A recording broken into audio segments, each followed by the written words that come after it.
Campus কর্মসূচি, শিক্ষা কার্যক্রম পুনরায় চালু সহ মোট 18টি দাবি নিয়ে শিক্ষার্থীরা আন্দোলন নেমেছে বিক্ষোভ কর্মসূচিতে।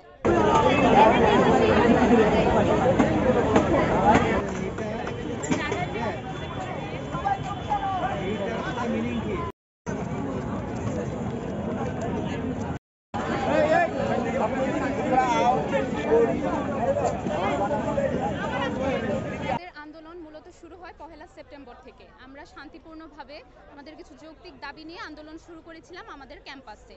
পরবর্তীতে 3রা সেপ্টেম্বর শিক্ষকরা আমাদের সকল দাবির মাঝে কোনো দাবি মেনে না নিয়ে স্টুডেন্টদের আহত করে তারা ক্যাম্পাস থেকে বের হয়ে যায়।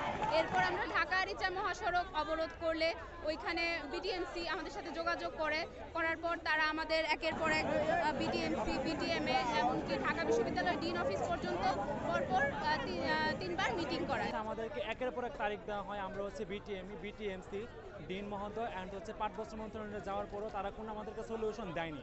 আমরা যখন কোনো প্রপার সলিউশন পাচ্ছিলাম না, তখন হচ্ছে আমরা লাস্ট 3 দিন ঢাকা আরিচা মহাসড়ক হচ্ছে রাস্তা অবরোধ করে থাকি।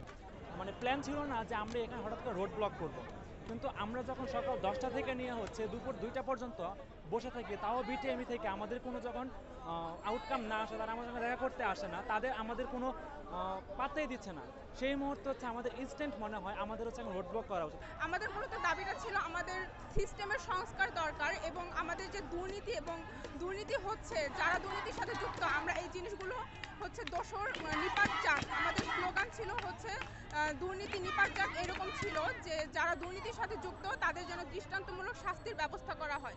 কিন্তু আমরা উপর মহল বা আমাদের অভিভাবকের পক্ষ থেকে কোনো ধরনের কোনো সমাধান পাইনি।